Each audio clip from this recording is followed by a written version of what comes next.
Wow, it's incredible to see so many people here. We launched in Dallas last month, and now I have to call them and tell them not everything is bigger in Texas. There are some things that are bigger in Indianapolis.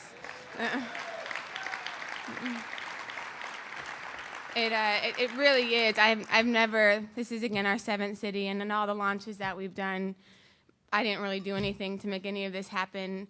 A lot of it did come from the efforts and the hard work of Dave Sibley. I'm going to make Dave stand up for a second and turn around and wave at everybody. After our Chicago launch, Dave was instrumental in saying, you got to come to Indy. And, we flew out here to have dinner, and I said, Indy's just not one of our markets that we're looking at right now, and sat down at a table with about 10 people who said, we'll give you 20 grand, we'll give you 10 grand. This city needs this organization, and so we're really proud to be here, and thank you so much for your support. I want to thank one more Dave, Dave Grisson, who's here today, who's the president of the Marriott for the Americas, has been a game changer for us, was the man who introduced us to White Lodging, and we've had a fantastic partnership with both of them. So Dave, can you also please stand up and make a little wave? But before I tell you a little bit about myself and how this whole thing happened, I want to just thank a couple more people. Again, Marriott and White Lodging, thank you so much for your support. Finish Line, our title sponsor, who is, again, here today. You guys have been fantastic. And then there are 2 tables here of our members from Progress House and HVAF. If you guys can stand up today, these are our 23 inaugural members of Back on My Feet Indianapolis. I'm not sure where you guys are.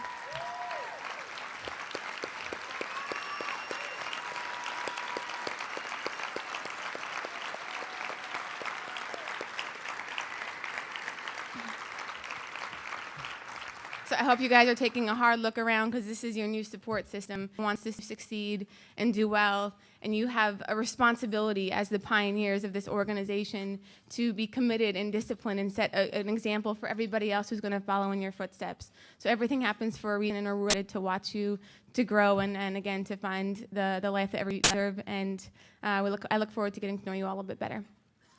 So yeah, another round of applause. So I just want to share a little bit of my story with you. I am the president of Back on My Feet. I work for the organization now along with 31 other employees. But Back on My Feet is my mission.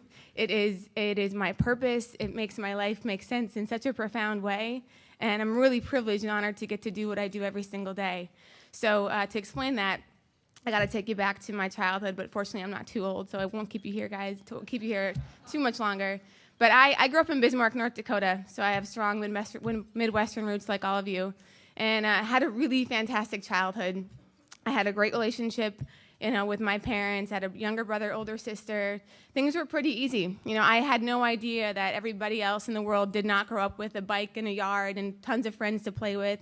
That was my reality growing up in Bismarck.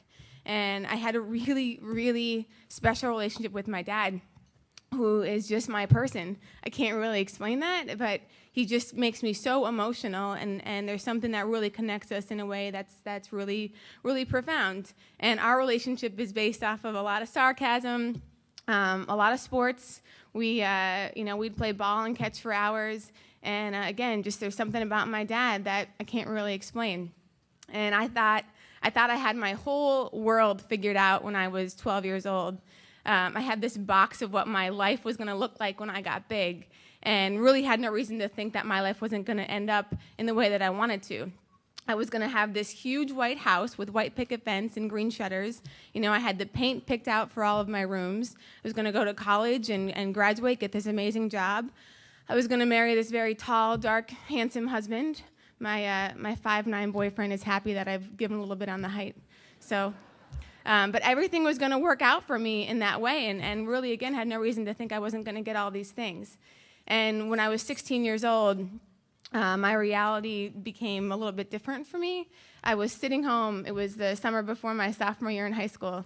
My dad came home from work early, and he asked if me and my brother and sister could leave for a couple hours so we could talk to our mom, which was weird. He's never done that before, and we all knew something wasn't right. But we left. And I was the first one to come back. My mom wasn't there, but my dad was sitting upstairs on the couch looking somber and embarrassed and nervous and not at all like this superhero dad that I know so well. And that's the day that my dad told me he had been suffering from a gambling addiction for the past few years. And what I've learned about addiction is no one just volunteers that information if they don't need to. And it had gotten to a point with my dad. It got so bad, we owed thousands of dollars. People were calling my dad looking for his money, and it was just, really bizarre. And all of a sudden, my life was like out of a movie. Unfortunately, that was not my dad's first experience with addiction. He went through drug and alcohol recovery when I was really young. I've never seen my dad drink or do drugs, but my mom has. And she was on the receiving end of what usually comes with addiction for years. Lying, cheating, deception, irresponsibility, words that I would never even dream of to describe my dad, but they kept those things behind closed doors so that we didn't have to experience those things as kids. And that day, my mom, who I first off want to acknowledge because she's here today, so if she could just stand up too and wave to everybody.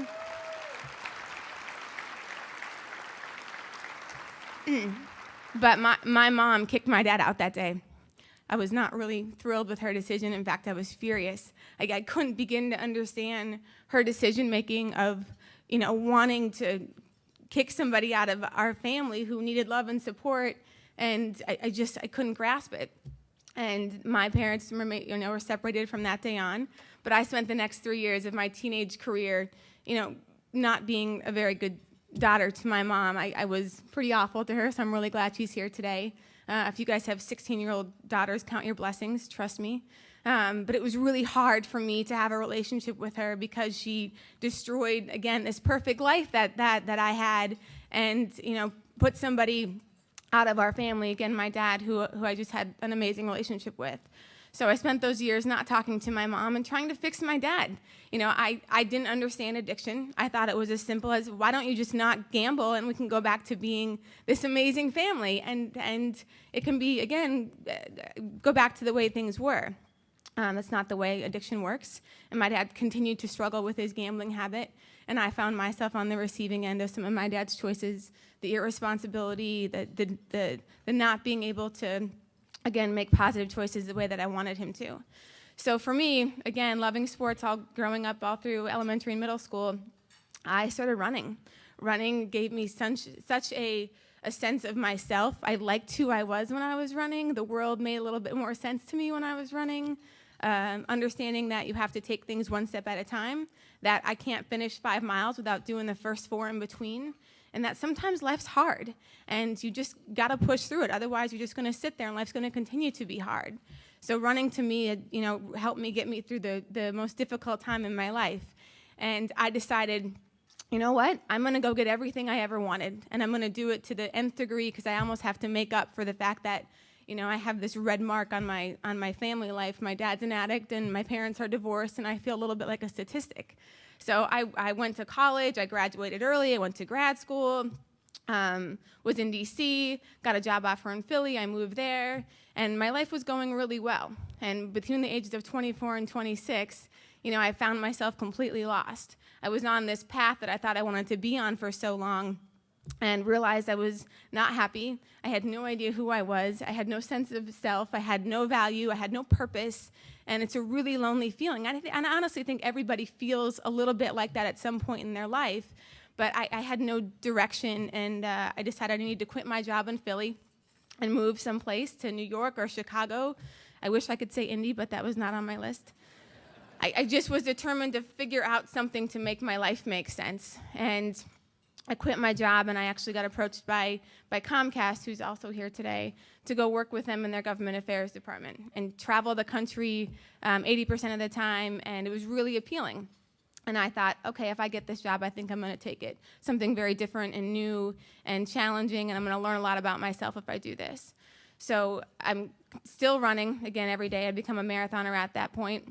And in late May in Philadelphia at this time in 2007, I'm now 26, I'm running by this homeless shelter that I have ran by every single day, probably hundreds of times. I've walked by it hundreds of times. And for whatever reason, there's this group of guys standing outside on the corner. And I started to wave at them, and they started to wave at me. And we soon had this, fun, friendly rapport happening every morning for 5 to 10 seconds. these guys asking me if all I do all day is run, and me asking them if all they do is stand on that corner. And I didn't talk to them that way because they were homeless. If you're going to dish it out, I'm going to throw it right back at you. And it was really fun for me to chat with these guys. I looked forward to seeing them. And I remember stopping at the stoplight that is right by the shelter and thinking one day, why am I just running by these guys and leaving them on this corner? Here I am selfishly moving my life forward every day, physically, of course, emotionally, mentally, and spiritually, and these guys are in the exact same spot. Knowing the power of running, that it doesn't discriminate. It doesn't matter if you are a 16-year-old messed up kid from Bismarck, if you're black, if you're white, if you're rich, if you're poor, or if you're homeless. And I thought running could make them feel maybe as good as it makes me feel, and it could help them discover everything about themselves that running helped me discover about myself. So I said, I'm going to start a running club. I can pick these guys up on the way to work or before work and run a mile with them. It's logistically easy, all makes sense. And so I call the shelter and tell him my amazing, brilliant idea, and he tells me that this is never going to work. These guys are not going to want to run. And asked me if I want to volunteer in the soup kitchen, and I said no. But if you can just ask anybody in there if they're interested in running, and I'll take care of the rest. And I get an email about a week and a half later with the names of 9 guys who are the guys on the brochure on your table, 9 guys in their shoe sizes, and saying what's next. So I sent out an email for everybody I possibly have an email address for, asking for shoes and clothes and money if you don't have that stuff, to start Philadelphia's first homeless running club. And people were awesome, sent in all kinds of stuff, and realized that all these old shoes that people were sending in, that I didn't want to run in those. And if I didn't want to run in them, why am I going to tell somebody who's homeless it's okay for him to run in them? That's not okay. So we got 9 new pairs of shoes donated, and that's what we do from then on out. Everybody got a new pairs of shoes to start this off on the right foot. But I walk up there, they have no idea it's this young blonde coming in there to, do this running club idea. And I walk in, and these guys look at me and cross their arms and think, what the hell? I hope I can say that. What the hell is this girl doing? Like I didn't look like them. They didn't trust me right away. I just talked about my dad and my relationship with running. And we, very quickly formed a bond with each other. But more importantly than these shoes and these clothes that these guys got for their first run was a simple piece of paper that we called the dedication contract that had language in it that said, I'm going to commit to running in this running program 3 days a week. I'm going to be on time, which is 6 a.m. every Monday, Wednesday, Friday. I'm going to come with a positive attitude, and I'm going to support my teammates. And everybody was asked to sign it and date it. And these guys looked at me as if no one had asked them to sign something like that in a really long time, if ever, in their lives, to be positively accountable for their actions. And that was really interesting to me. So we had our first run on July 3rd of 2007, and the media started hearing about what we were doing, so they started doing some pieces, and people started calling and emailing and wanting to come run with us and be a part of our team in the morning. So this circle of me and these 9 guys grew to 15 and grew to 20. I should also say, right around the time this all started, Comcast called me with this amazing job offer and, more money than a 26-year-old should have, and offered me this opportunity to travel the country and work with them. And I took it. And asked for a few weeks, for 5 weeks actually, to get this running club idea stabilized, that there would be enough people involved. So I was all set to go work at Comcast on August 15th of 2007.